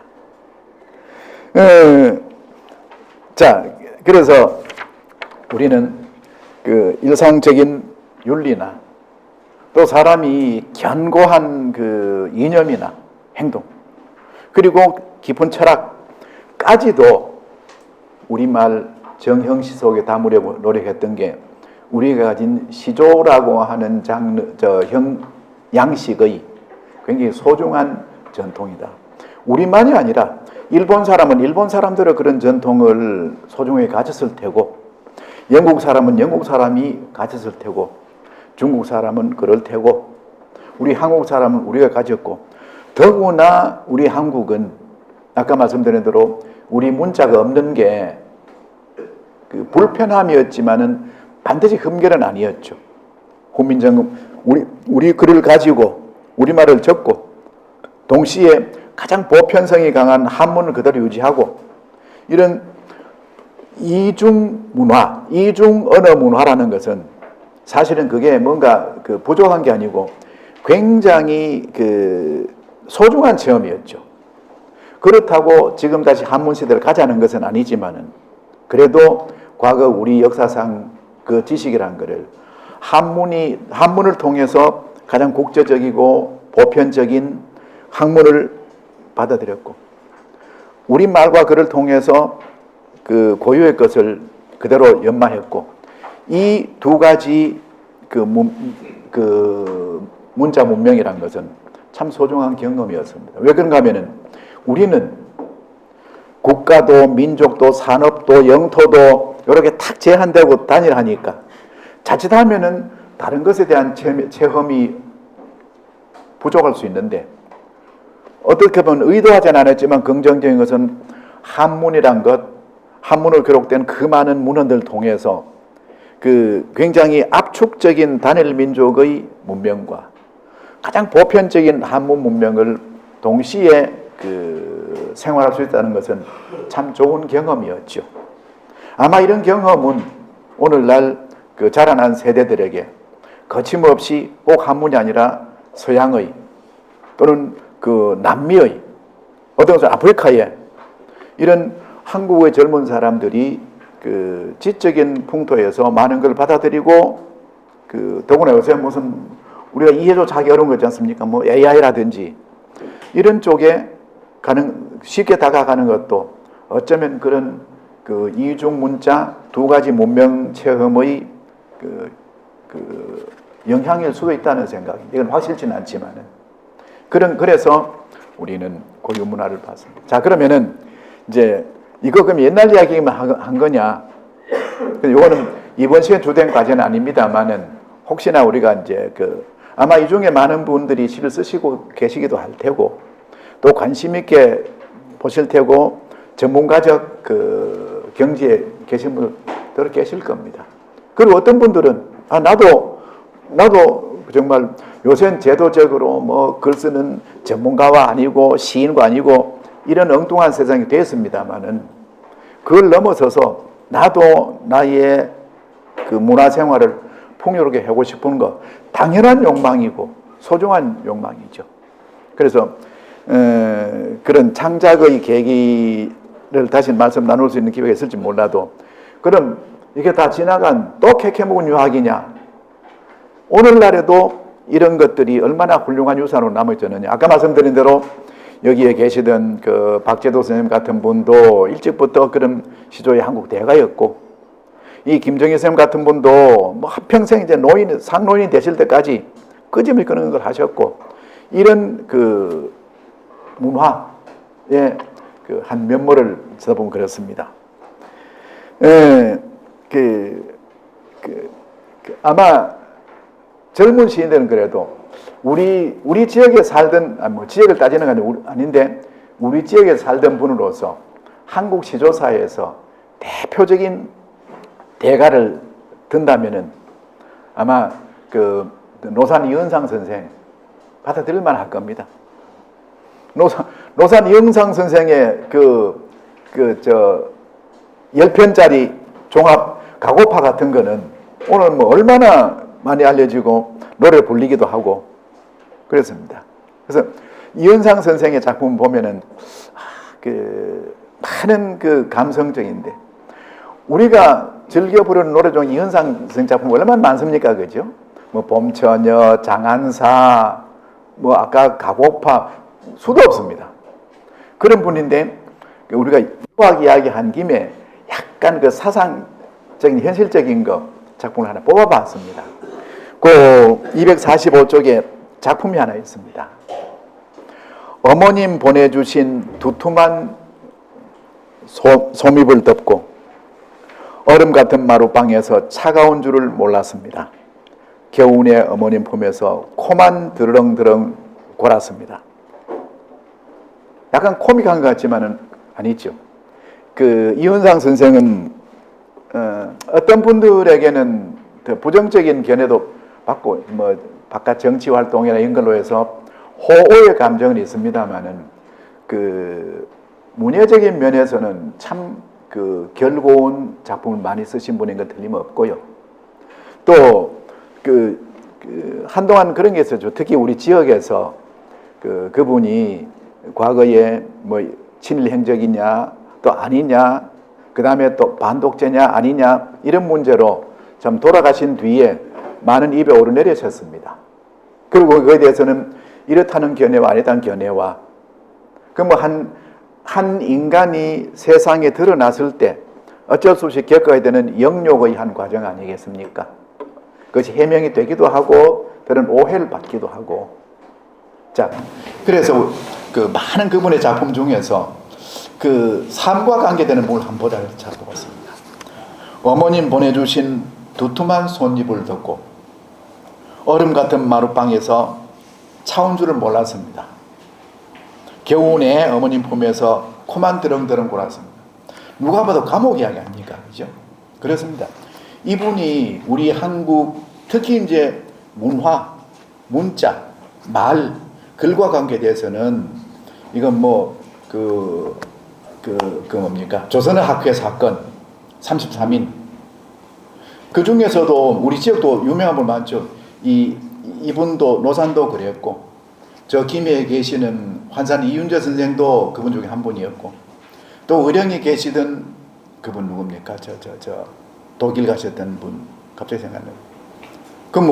그 사업하시는 이호식 선생도 그랬고 그분 누굽니까?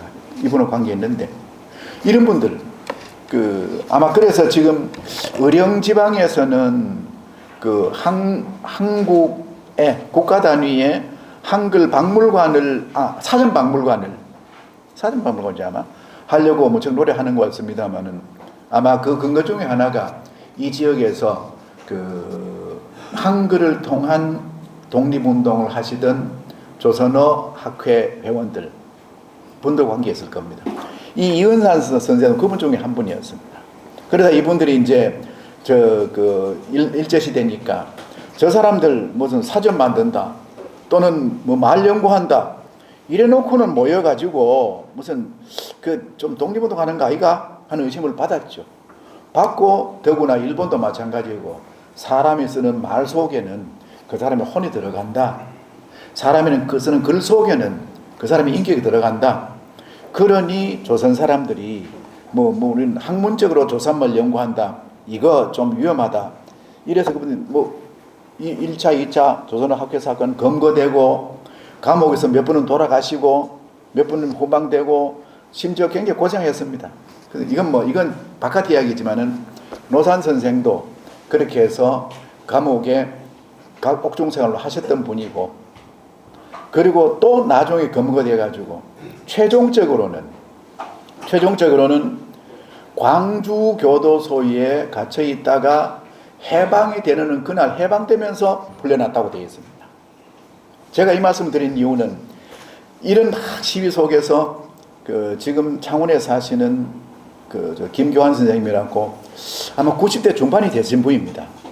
이분이 90 가까이 되신 나이에 이런 걸 하려고 광주도 찾아가고 이 상노인이 활동을 해서 밝히고 했던 그런 가치 있는 거라서 이제 참고로 말씀드렸습니다.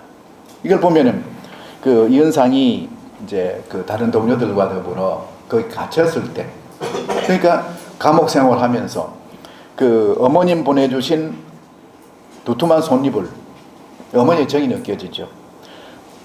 얼음 같은 마루방에서 추운 줄 몰랐습니다. 까지는 절실하죠. 자식이 어머니 대하니까 어머니 마음 놓으세요. 좀 일부러 웃으면서 말해야 됩니까? 그러니 겨우내 어머님 품에서 드렁그렁 코만 골았습니다.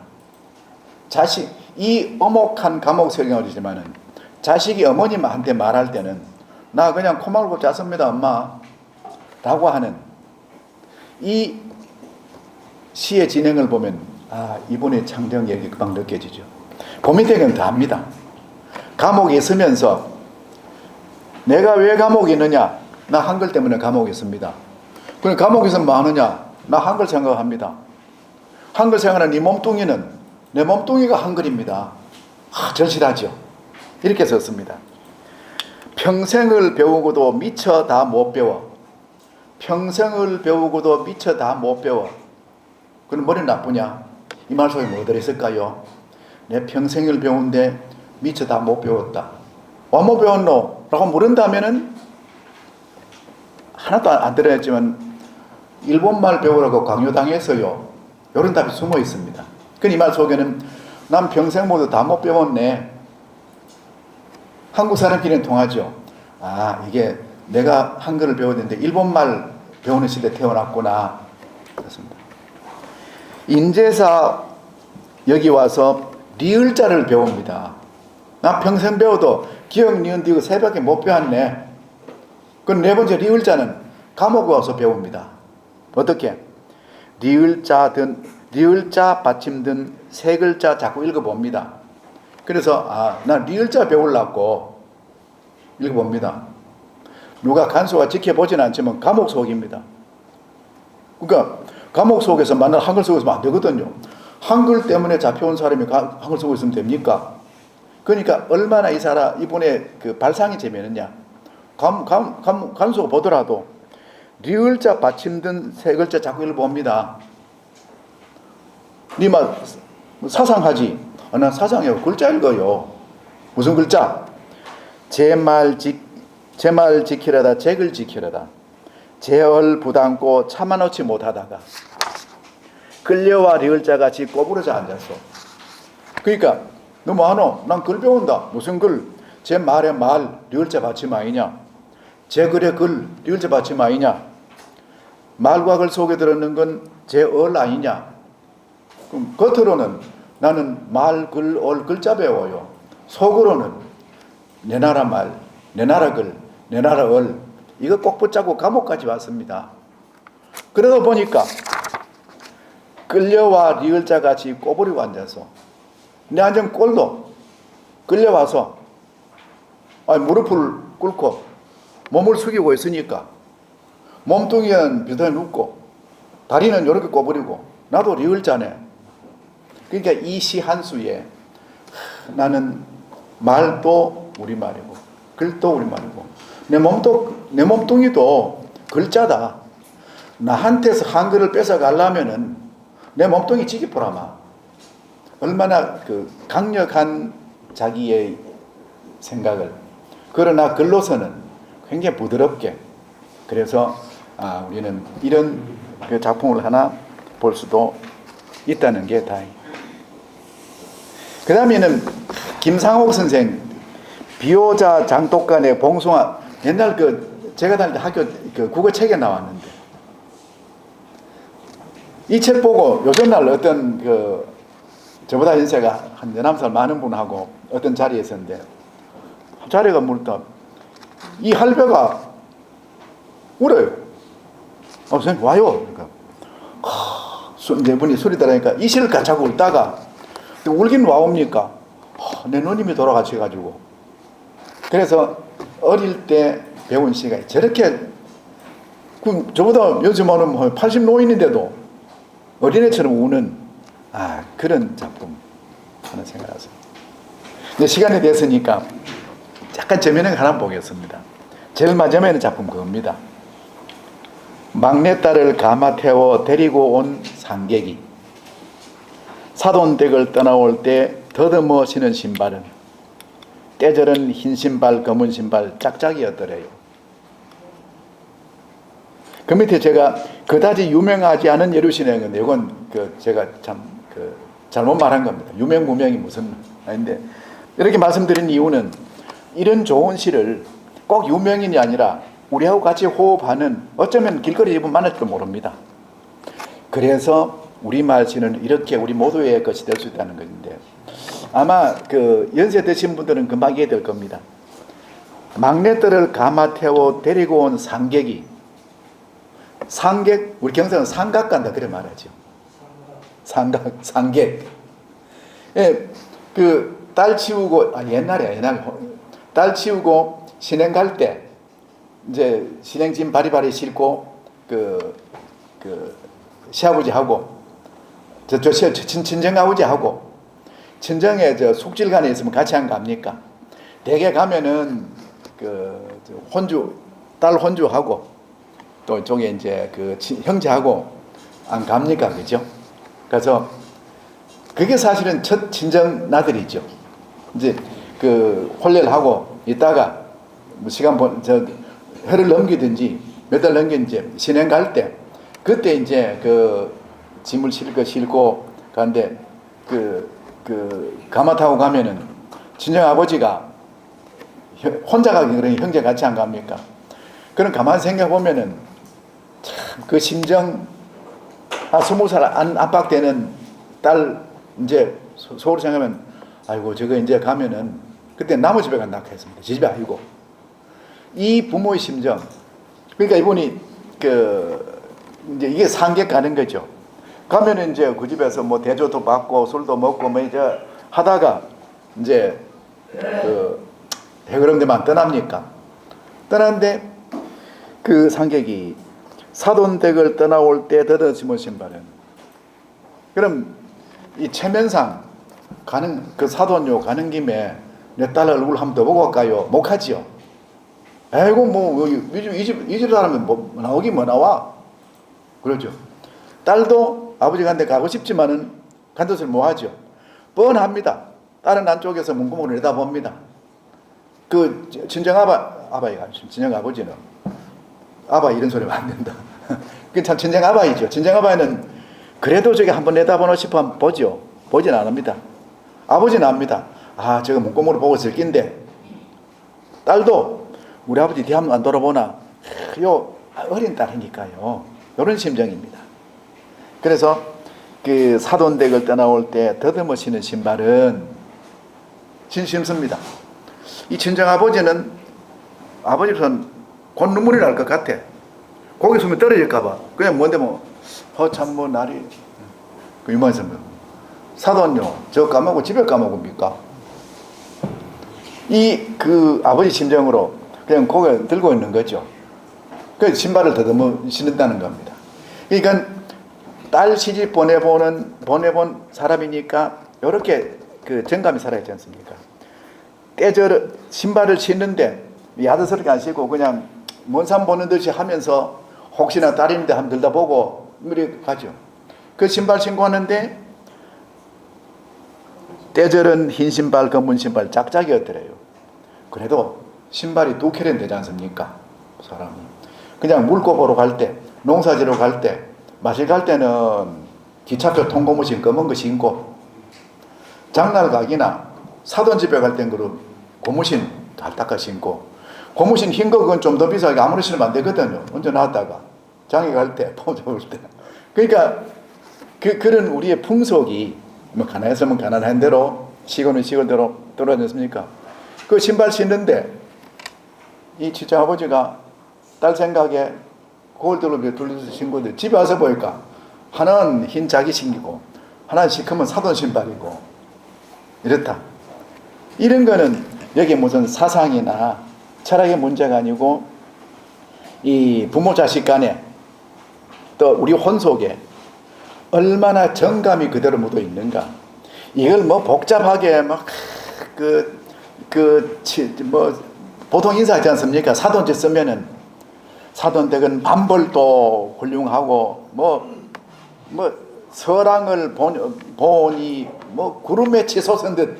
이건 다 한 소리고, 진짜 친정 아바이 마음은 이거죠. 상객 가가지고 딸 접견하는데 아이고 그만 버떡 안 나오고, 그래도 혹시 내가 신발 신고 이래 시간 보내다 보면 우리 사돈 딸 한 번 더 보고 가서 갈까, 그 소리 기다리려고. 그래도 뭐 안 갑니다. 그러니까 대충 말고 신고 집에 와서 신발 잘 됐네요. 뭐 신발 바꾼다는 핑계 대고 딸 집에 한 번 더 가면 되겠네. 그러니까 이런 풍속이라는 게 얼마나 정겨우냐. 이걸 갖다가 시인하고 쓰려면 안 되죠. 그냥 시집 보내본 사람. 이거보다 진짜 더한 거는, 이건 그냥 지나간 소리입니다만, 제가 이 시를 볼 때 나이가 40대 때 이걸 봤는데 아이고 이때 되면 나도 안 울겠나 싶었습니다.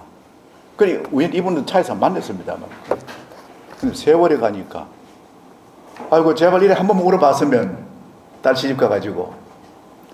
이런 게 얼마나 우리 삶에서 사람과 사람 사이에 참 부드러운 그래서 요 현대적인 작품들은 대략 이렇게 보고, 아마 뭐 저도 그랬으면 선생님들도 사람이 내가 무슨 출세하는 게 아니라 내 이야기를 내가 쓰고 내 손을 내쓰는데 와 해서 이런 생활을 하면은, 오늘날 인터넷 AI 시대에 그들과 다른 체험, 그들과 다른 감각이 가진 우리 민족의 또 하나의 실질적인 문화유산, 그게 남의 이야기가 아니고 바로 나 자신이다 하는 생각을 가질만 할 것 같습니다.